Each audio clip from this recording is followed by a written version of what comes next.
Bonjour, dans cette vidéo spéciale création artistique et des choses comme ça, je vais présenter le roman le dernier que j'ai traduit, donc ça a eu lieu cette année.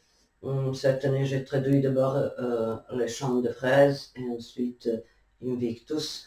On a laissé le même titre en latin euh, pour toutes les langues euh, dans lesquels il a été traduit. Donc, c'est le même titre pour l'italien, pour l'espagnol et pour la version française en ma traduction.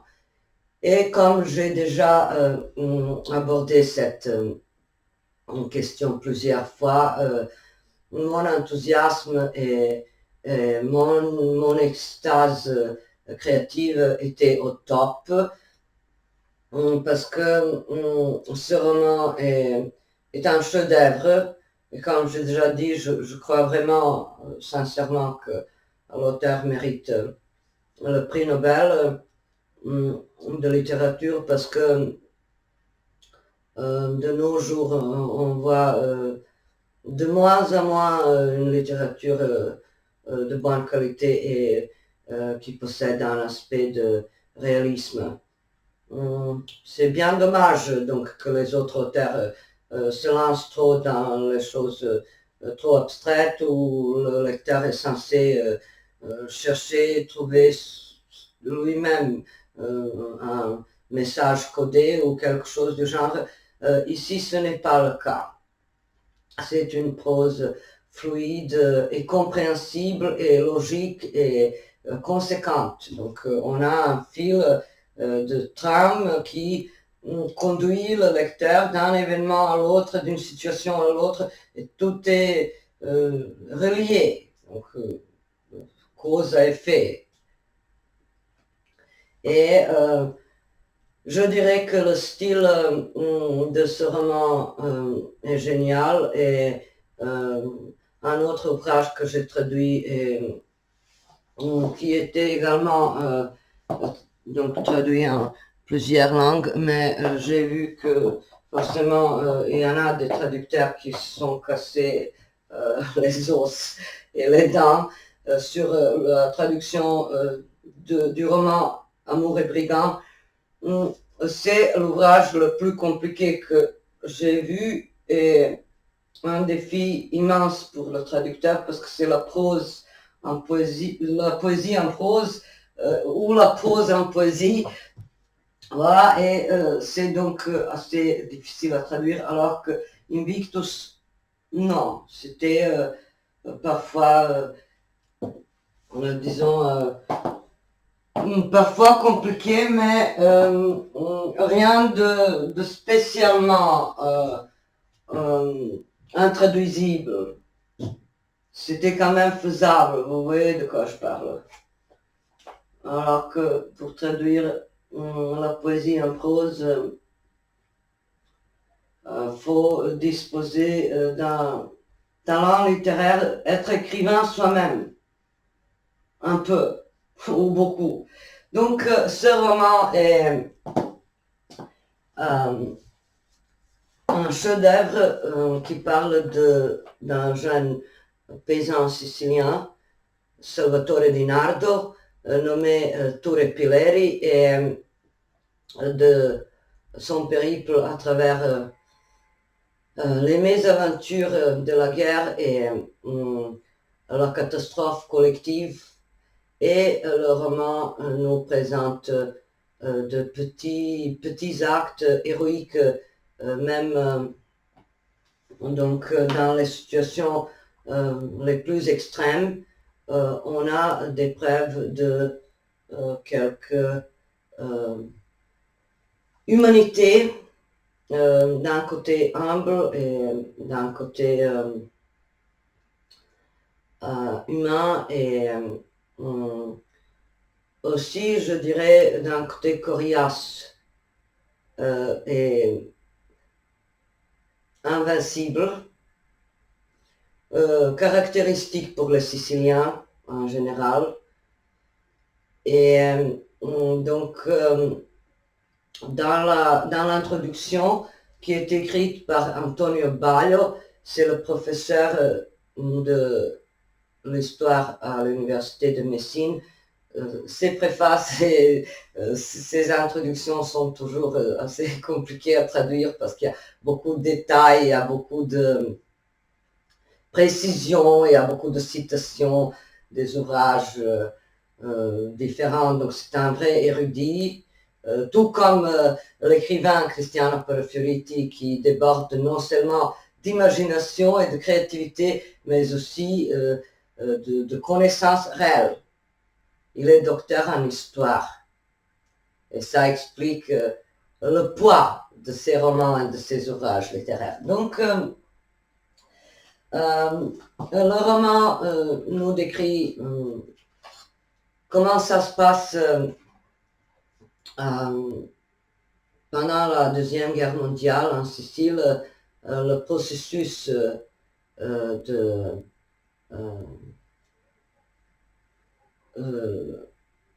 le processus militaire est d'enrôlement forcé. Parce qu'on voit très bien que Torre Di Nardo n'a aucune envie de participer à quelque guerre que ce soit. C'est un paysan uniquement connecté à l'univers étroit et proche et local. Donc c'est quelqu'un qui n'arrive pas à se projeter vers les grandeurs fascistes à l'époque et les idées saugrenues apparemment de conquérir le monde. Et donc il travaille dans les champs en tant que journalier, en tant que main d'œuvre pour son père, pour sa famille. Donc il est entièrement engagé au service de sa famille. Et il n'a aucune envie d'aller où que ce soit pour conquérir qui que ce soit. Vous voyez, donc on a un cadre rural et cette partie-là est très... elle est écrite d'une façon naturaliste. Et donc l'histoire est vraie.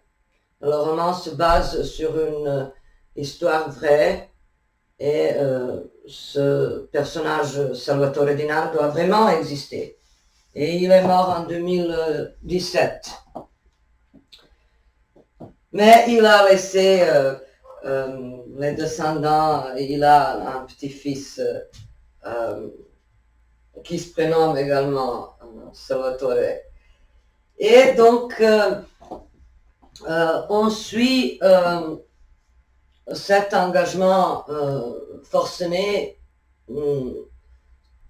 d'un jeune homme qui est jeté dans le tourbillon de la guerre, ne sachant même pas ce qui lui arrive. Donc on ne peut jamais être préparé pour la violence, pour la guerre, pour le mal. C'est le message humain qui traverse doucement, tel un fleuve souterrain, traverse le roman pour nous donner donc l'idée que dans la guerre, il n'y a pas de vainqueur, il n'y a pas de victoire, tout le monde est perdant.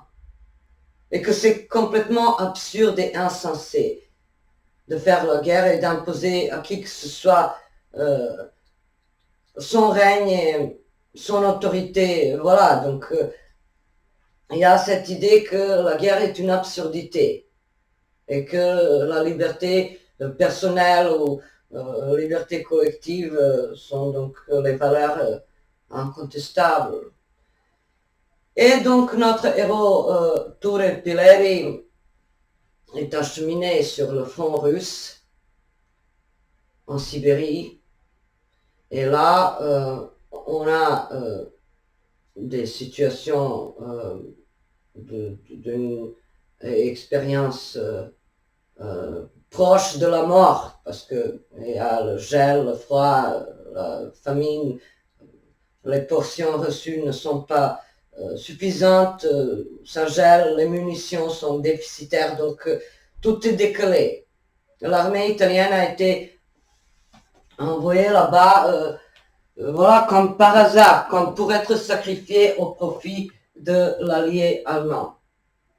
Voilà, donc vous voyez le sort tragique de tous les soldats, de tous les militaires anonymes qui sont envoyés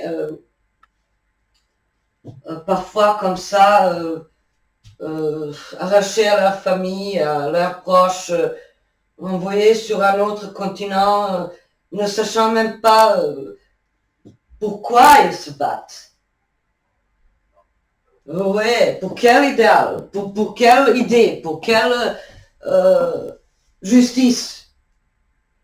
Donc, dans le roman, vous allez voir ce message subtil qui se dégage doucement parce qu'on a des conversations des personnages principaux, donc des soldats italiens avec un Ukrainien qui leur explique par exemple euh, le mal d'un autre totalitarisme, concrètement le communisme russe. Donc on a aussi la critique de tous ces régimes autoritaires qui imposent à l'individu des idées complètement invivables, voilà, donc culte de personnalité, sacrifice de tout ce qui est personnel, famille, amour, au profit de quelques principes collectifs abstraits, au profit de la fidélité face à une partie, à un chef de parti, à un leader. Donc, oui, donc et c'est très bien écrit. Il y a plusieurs situations comme ça qui nous montrent l'absurdité de la guerre. C'est une facette de ce roman, donc disons la couche historique, réaliste, et le roman précise très bien dès l'introduction que on ne peut pas considérer l'armée italienne comme victime dans ce conflit, mais comme envahisseur. Donc les soldats italiens étaient en Russie quand même des envahisseurs et donc rien ne peut disculper la responsabilité en tant qu'armée fasciste qui donc était soumise à Mussolini et qui se battait pour quelque chose quelque chose d'abstrait et quelque chose un sens qui apparemment échappait aux paysans qui sont normalement dotés d'un bon sens dans la mesure plus élevée que ceux qui créent les conflits et les guerres. Et donc le réalisme et le témoignage historique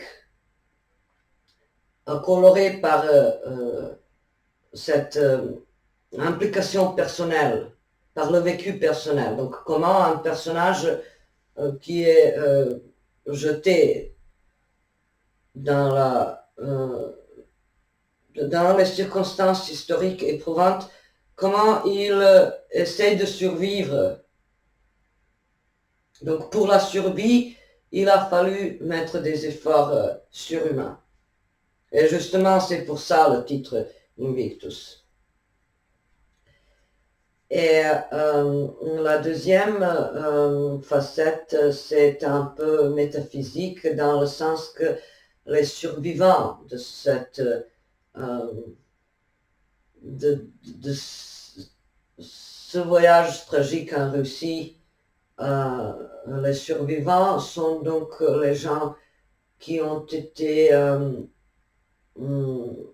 accompagnés par la pensée de la part de leurs proches, de leur famille, de leurs bien-aimés.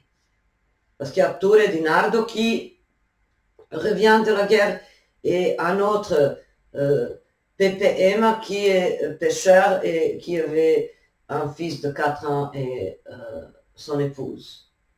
Et Ture, qui avait une fiancée, Rosa, Donc ils reviennent indemnes, alors que les autres de leur bataillon, de leur division Julia, donc ils ont péri là-bas.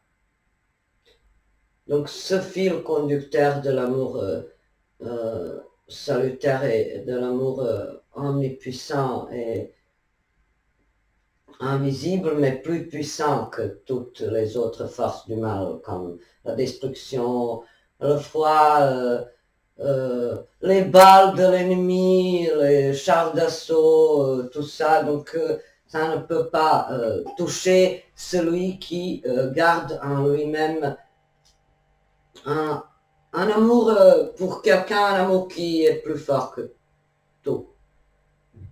C'est donc le deuxième message que j'ai repéré moi-même.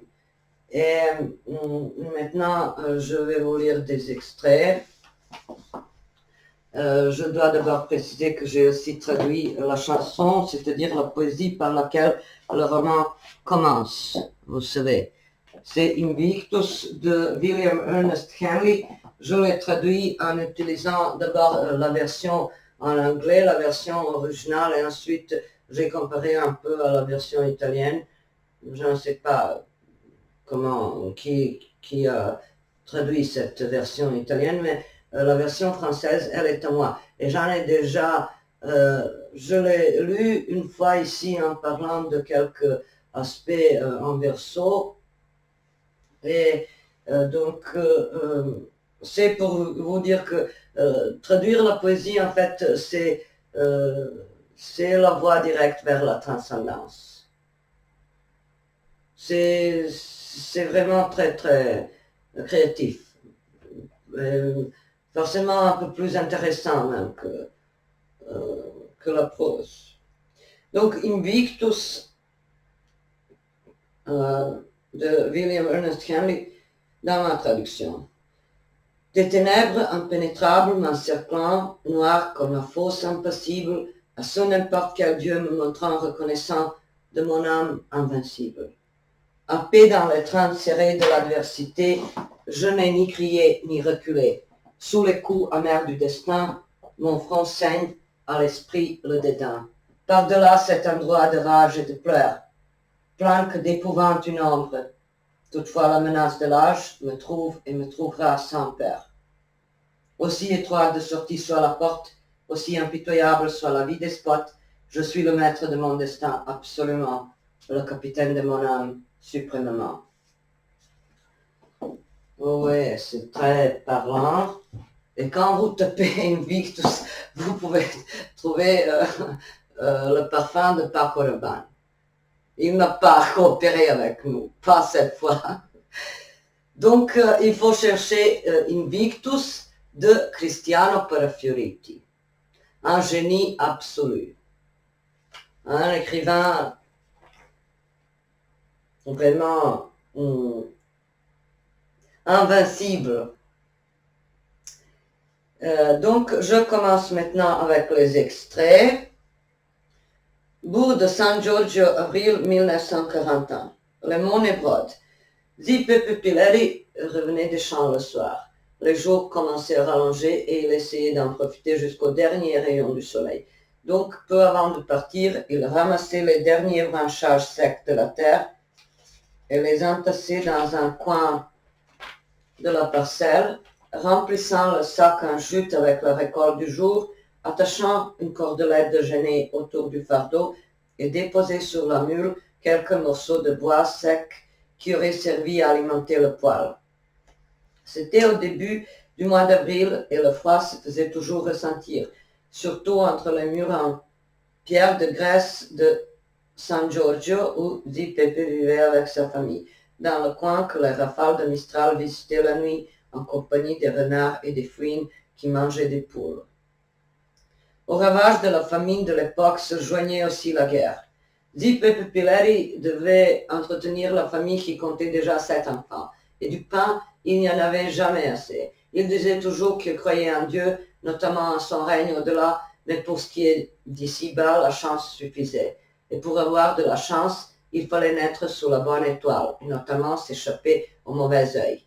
Ainsi, chaque soir, à l'aide de Dieu, aussitôt arrivé jusqu'aux dernières maisons de San Basilio, sur un endroit nommé Bolo, avant d'emprunter un escarpé sentier muletier vers San Giorgio, il descendait de l'animal et se mettait du côté opposé des maisons, puis marchait presque frottant les murs. Il cherchait à détourner le regard et les paroles de Madame Mena, la sorcière, la Macara.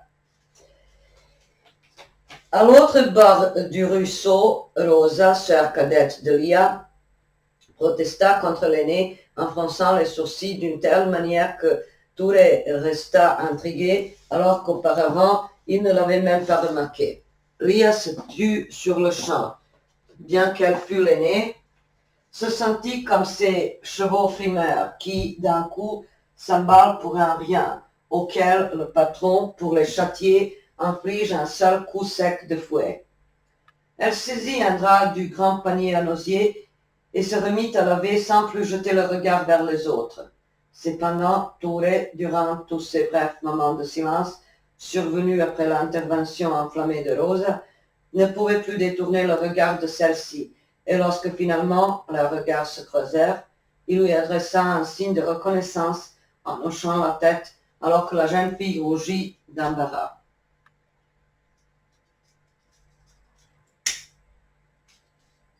Après avoir échangé quelques paroles encore avec la pauvre Lia, qui déversait sa colère restante sur le drap, désormais plus blanc que la neige, Concetta fit un signe à son frère de se mettre en route vers la maison, vu que le soir s'approchait.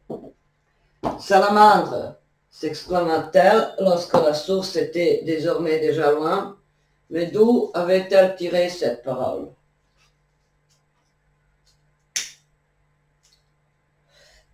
C'était un mode gentil pour ne pas lui dire vipère venimeuse, riposta-t-il.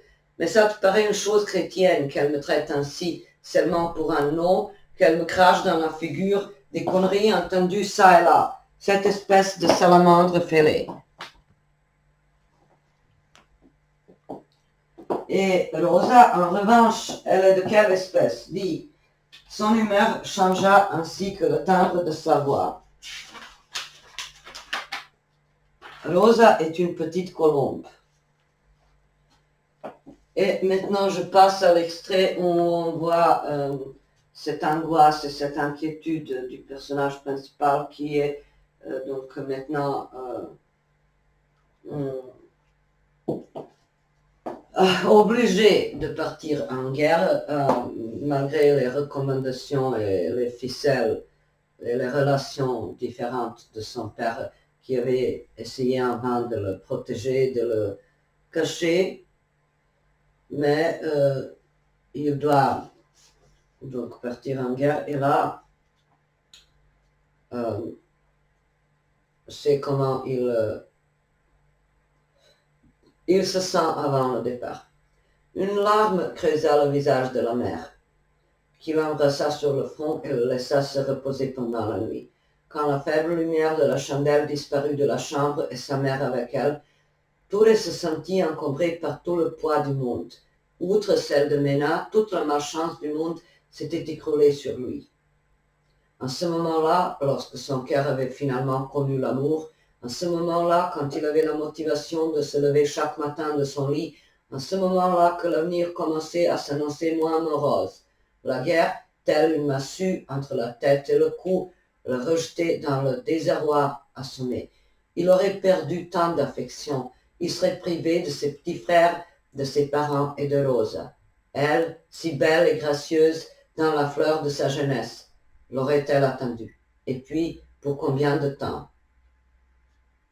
Enfin, c'était un seul baiser sur la joue, 2 paroles échangées près de la source. Cela pouvait être un instant fugace et rien d'autre. Combien pouvait-il être résistant l'amour d'une jeune fille de 16 ans? Et pourtant, elle disait qu'elle aimait depuis un an, mais serait-elle capable de l'attendre pour qui sait combien de temps encore, rejetant d'autres jeunes hommes qui lui auraient fait des avances? Ses doutes le tenaillaient, il sentait que plus dur était celui de perdre Rosa que de perdre sa propre vie. Il sentait flotter dans l'obscurité le sommeil doux de ses frères en leur enviant leur âge et leur innocente béatitude. Il les aimait d'un amour si fort qu'il était soulagé par la pensée d'aller en guerre pour qu'ils eussent un meilleur avenir. Cette nuit-là, tous les se sentaient souffre-douleur. La recommandation, les commérages pesants des villageois, la sorcière, le rejet de Lia, tout serait compensé en ce moment-là, fût-il parti à la guerre. Tout aurait été expié. Les mauvaises langues, le mauvais sort se serait réalisé, et même Lia serait tranquille de ne pas s'être compromise avec un soldat dont le destin était tout à fait incertain. En outre, le pire, c'était qu'une famille aurait perdu, peut-être pour toujours, l'amour et le bras droit. Une jeune fille amoureuse serait restée endeuillée, tel un bouton de rose subitement après la gelée nocturne. Il n'y avait donc pas de consolation dans son âme, seulement le désir de charger sur lui-même toute cette tribulation sans perdre son âme, et puis, comme il avait dit à sa mère, comme Dieu le veut.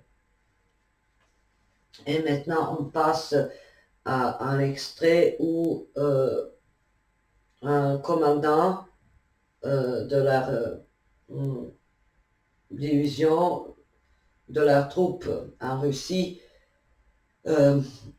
après s'être aperçu que la défaite était imminente, fait des choses pour sauver le reste, pour sauver les autres soldats italiens qui sont donc là. Et c'était donc, on a dans le roman souvent le portrait de ces intellectuels qui semblent tout frêles, fragiles, émotionnels, tout d'un esprit raffiné et tout ça, mais quand il s'agit de sauver les autres, alors ils foncent et se sacrifient. À défendre le reste de Julia, il y avait aussi le peloton commandé par Omet avec Rocky, Ture et quelques autres soldats. Désormais, seulement une petite poignée de héros était restée. Ils ripostaient coup sur coup, si bien que l'ennemi se convainquit qu'ils fussent plus nombreux. Omet, à un moment donné, prit l'initiative. Sous l'emprise d'un élan farouche, il embrassa la mitrailleuse et monta seul sur les positions exposées, intimant l'ordre aux autres de s'aligner derrière lui sur les positions plus couvertes. Mince, ce jeu au chat et à la souris va mal finir, s'exclama Ture. Il va se faire tuer. Il nous donne la possibilité de nous retirer sans nous égarer. Il les maintient occupés. Regarde. Le lieutenant Omet se faufilait dans les trous creusés par le mortier, visait l'ennemi, le criblant de courtes rafales, et puis se jetait en avant. Les autres eurent le temps de respirer, de positionner les mortiers et d'allonger les coups jusqu'à la position de l'ennemi. Dès qu'ils furent repoussés, se fit entendre un grondement de joie parmi les alpins de Tolmezzo. Omet ne revenait pas et ils partirent le chercher. Il pleurait de joie cette fois. Il était par terre, mortellement blessé. Le sang coulait derrière lui, colorant la neige de rouge. « Ce n'est rien, dit-il avec son expression habituelle de gaminerie. Je me suis raflé le genou. » Les autres se regardèrent. On ne pouvait rien faire. Un coup de mortier lui avait fait sauter son foie et son rein. « Dites à ma maman que je réussirai à avoir mon diplôme à temps, après la guerre. » « Ah, certainement, je ne vais pas la contrarier, ma pauvre mère. Dinaldo, ma mère est belle, tu sais, comme les femmes siciliennes, quoiqu'elles viennent du dîner. Commandant, reposez-vous. C'était une sale journée. Je suis sûr que votre mère sera fière de vous, répondit Ture. Les uns s'étaient cachés pour ne pas se faire voir en pleurs. Les autres ne pouvaient même plus pleurer. Omet, pendant ces derniers moments de sa vie, se manifestait tel qu'il était, effectivement, un garçon sans remords, sans méchanceté, pur. Tu m'as ému chaque fois que tu jouais de... Comment tu l'appelles? Cornemuse, monsieur. Donc, c'était un extrait sur le fond russe de la mort de leur lieutenant. Et maintenant, on passe à un extrait avec le retour de Torre di Nardo dans sa terre natale. Et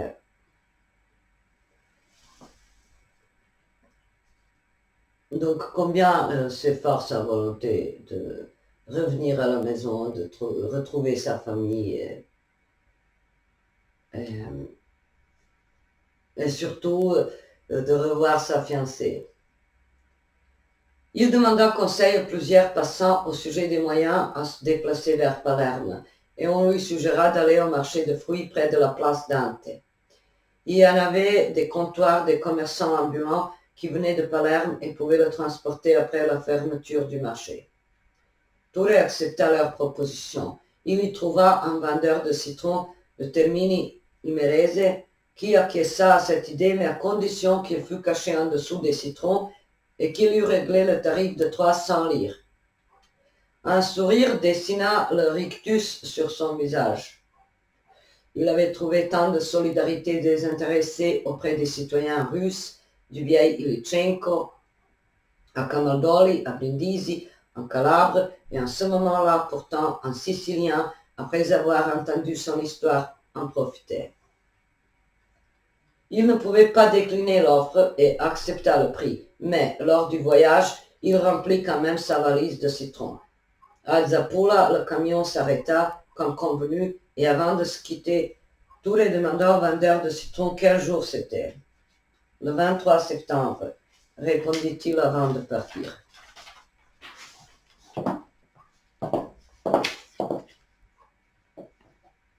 Finalement, ces citrons étaient utiles, parce qu'avec ça, il paya la carriole qui le ramena au pied du mont Vergalati. À ce moment-là, il suffisait de suivre le courant du torrent. Il ne pouvait pas croire que c'était la même rivière où sa mère, ses sœurs et Rosa lavaient le linge chaque matin. Il comprit que la nuit serait tombée avant son arrivée jusqu'aux maisons de Galatie, mais désormais la verve d'y aboutir était pressante, si bien que sa volonté ne fléchit pas. Donc, je vous conseille vivement de lire cet ouvrage. Il est disponible actuellement en italien, en espagnol et en français. Et vous pouvez trouver le livre Invictus de Cristiano Perfioriti en version e-book. Pour l'instant, autant que je sache, on n'a pas encore la version brochée, mais ça va venir. Et vous allez adorer.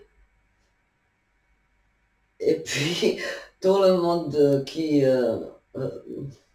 bon, c'est pas, disons, mes spectateurs, mais il y a des gens qui se fient trop aux apparences, vous savez. S'ils savaient lire, s'ils savaient comprendre quelque chose, s'ils savaient combien c'est difficile de traduire un livre alors que je n'utilise aucun logiciel de traduction. Pour moi, ce serait une honte de faire copier-coller. Je ne le fais pas, et je n'en ai pas, je n'en possède pas. Après avoir traduit le livre, j'ai mis quelques extraits sur Google Translate, et puis ça m'a donné des choses catastrophiques. Littéralement, c'est une traduction ridicule. On peut forcément traduire une chanson qui contient 100 mots ou 200 mots. Chanson de musique, forcément, à l'aide de Google Translate, juste pour avoir une idée de quoi ça chante. Par exemple, moi, je ne comprends pas le japonais, donc ça pourrait m'être utile, mais traduire un livre à l'aide d'un logiciel, pour moi, c'est impensable. C'est pire qu'un crime concret, pour moi. C'est un crime intellectuel que je ne m'autorise pas. Je ne suis pas ce type de personne. Donc, je ne triche pas et je je n'utilise pas les logiciels et je suis contre l'usage de ces moyens, non seulement à cause de ces raisons d'éthique, mais aussi parce que j'ai vérifié que l'intelligence artificielle ne peut jamais remplacer le cerveau et l'inspiration humaine. Voilà, c'est clair. Puis, s'il y en a des traducteurs qui font des choses comme ça, alors franchement,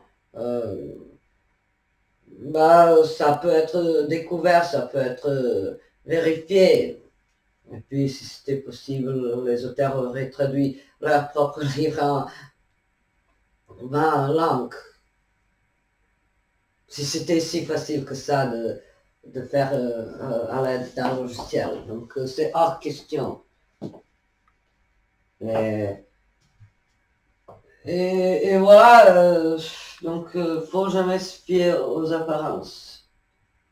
Mais bon, j'ai quand même un âge de sagesse et ces opinions sur moi ne me touchent pas. Des gens qui croient que je suis une personne bête et superficielle et qui ne passent qu'au bas, mini-jupe, je ne sais pas quoi, je les plains. Je les plains parce qu'ils vivent dans un univers borné. Ils sont incapables de voir un peu plus au-delà des apparences. C'est pitoyable. C'est pitoyable, c'est des gens d'une inutilité absolue. Moi, je n'ai pas eu besoin d'être conformiste dans quoi que ce soit dans ma vie pour m'affirmer. J'ai toujours fait des choses avec mon cœur et avec mon cerveau. Et non grâce à l'aide de telle ou telle autre personne ou telle relation quelconque. Vous voyez. Et c'est pour ça que je n'ai absolument rien à me reprocher. Ça, c'est... Cette petite conclusion est aussi en phase avec le titre. Je me sens également invincible. Nous tous qui avons eu un lien d'une façon ou d'une autre, on est invincible. Et pour devenir invincible, je vous conseille vivement de lire cet ouvrage génial, absolument génial, et après, voilà, de réfléchir un peu sur la façon par laquelle on doit affronter l'adversité dans cette vie. Voilà. Je vous souhaite une belle et douce journée et n'oubliez pas d'acheter le livre Invictus de Cristiano Parafioriti.